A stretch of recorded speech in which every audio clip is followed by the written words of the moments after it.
Selamat pagi anak-anak. Pagi. Bagaimana kabarnya hari ini? Sehat? Alhamdulillah sehat. Ya. Pagi ini apakah kalian sudah semangat buat belajar? Belum. Kenapa? Oh, belum sarapan. Kenapa kok belum sarapan? Oh, nggak terbiasa makan pagi. Ya, diusahakan kalau mau berangkat sekolah, diusahakan buat sarapan pagi ya. Iya. Nah, hari ini ada yang tidak masuk nggak? Oh, ada siapa? Oh, Tika. Kenapa Tika?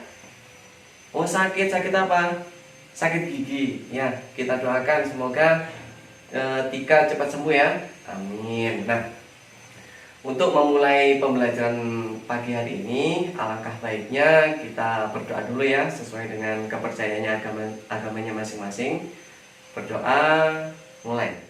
Materi yang dipelajari pada pagi hari ini yaitu tentang siklus air.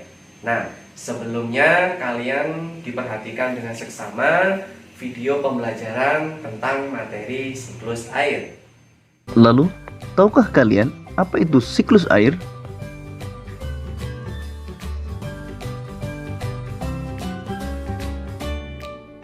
Siklus air adalah sirkulasi atau perputaran air secara terus-menerus dari bumi ke atmosfer, lalu kembali lagi ke bumi.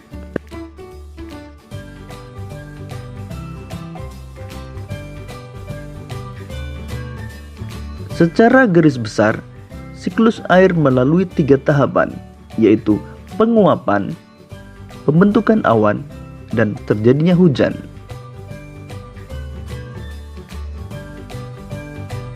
Air di laut, sungai, dan danau menguap karena terkena panas matahari. Proses penguapan tersebut disebut evaporasi. Tumbuhan juga mengeluarkan uap air ke udara akibat panas matahari. Proses penguapan yang berasal dari tumbuhan disebut transpirasi.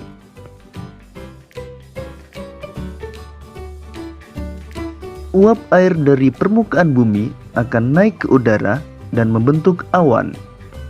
Kumpulan uap air tersebut akan mengalami pengembunan membentuk titik-titik air. Proses tersebut disebut kondensasi. Lalu angin akan membawa awan ke daratan atau dataran tinggi. Selanjutnya titik-titik air di awan akan turun menjadi hujan. Proses ini disebut presipitasi. Lalu air akan mengalir ke dataran rendah dan menciptakan suatu siklus yang berlangsung secara terus-menerus.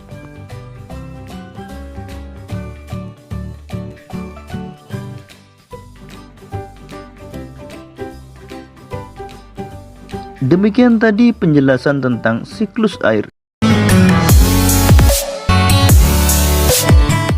Untuk lebih jelasnya, kalian perhatikan di halaman 132, di situ ada sebuah gambar tentang siklus air. Siklus air itu mempunyai proses-prosesnya. Ada proses evaporasi, ada proses kondensasi, ada proses presipitasi, dan ada juga proses infiltrasi. Yang pertama, proses evaporasi, yaitu air di laut, sungai, danau, dan waduk mengalami penguapan. Nah, penguapan itulah yang dinamakan dengan proses evaporasi. Setelah mengalami penguapan, uap air hasil evaporasi naik dan berkumpul di udara. Udara tidak dapat lagi menampung uap air, maka suhu udara yang dingin membuat uap air mengalami pengembunan. Pengembunan itulah yang dinamakan dengan proses yang kedua. Apa proses kedua? Iya, proses kondensasi. Setelah proses kondensasi, keadaan suhu yang semakin dingin membuat titik air semakin besar dan berat hingga jatuh ke bumi sebagai hujan, yang dinamakan dengan proses presipitasi. Air hujan yang jatuh ke bumi sebagian masuk ke dalam tanah, yang dinamakan dengan proses infiltrasi, dan sebagian mengalir sebagai aliran di permukaan. aliran air disebabkan pari, danau, sungai, dan perairan lainnya dapat mengalami penguapan secara langsung. Ada juga aliran air yang menuju ke laut dan mengalami penguapan di laut. Nah, di sini Pak Guru akan membuat sebuah kelompok, ya. Ada berapa siswa di sini?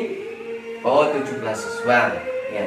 Saya akan membuat sebuah kelompok 4 sampai 5 orang, ya. Coba kalian berhitung 1 sampai 4 dimulai dari sebelah kiri. Yuk, berhitung.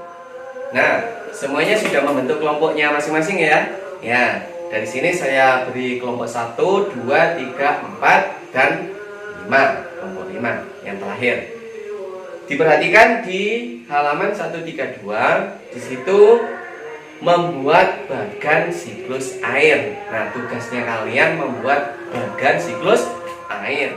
Nah, ini saya punya tugas buat evaluasi yang bisa dikerjakan di rumah nanti. Ini tugasnya mandiri dan tidak boleh nyontoh sama temannya. Kalau diskusi sama temannya, tanya-tanya yang tidak paham nanti di rumah, nggak apa-apa. Nah, tolong dibagikan ketua kelasnya. Nah, ternyata hasil dari penilaian tadi masih banyak yang belum paham tentang siklus air, ya. Dari sini saya bakal nyimpulkan lagi, siklus air itu terjadi 4 proses. Yang pertama proses evaporasi, yang kedua proses kondensasi, yang ketiga proses presipitasi, dan yang terakhir proses infiltrasi. Proses kondensasi yaitu proses penguapan, proses kondensasi yaitu proses pengembunan, dan proses presipitasi yaitu proses jatuhnya air hujan ke bumi, dan yang terakhir proses infiltrasi yaitu proses masuknya air ke dalam tanah dan sebagian mengalir ke aliran permukaan bumi. Paham dari sini? Ya, paham. Mungkin itu saja yang bisa saya sampaikan pada materi pembelajaran pagi hari ini. Bila mana ada kurang kata dari saya, ada salah kata dari saya mohon maaf yang sebesar-besarnya. Sebelum saya tutup dengan ucapan salam, mari kita berdoa terlebih dahulu sesuai dengan kepercayaannya agamanya masing-masing. Berdoa mulai. Selesai. Saya akhiri. Assalamualaikum warahmatullahi wabarakatuh.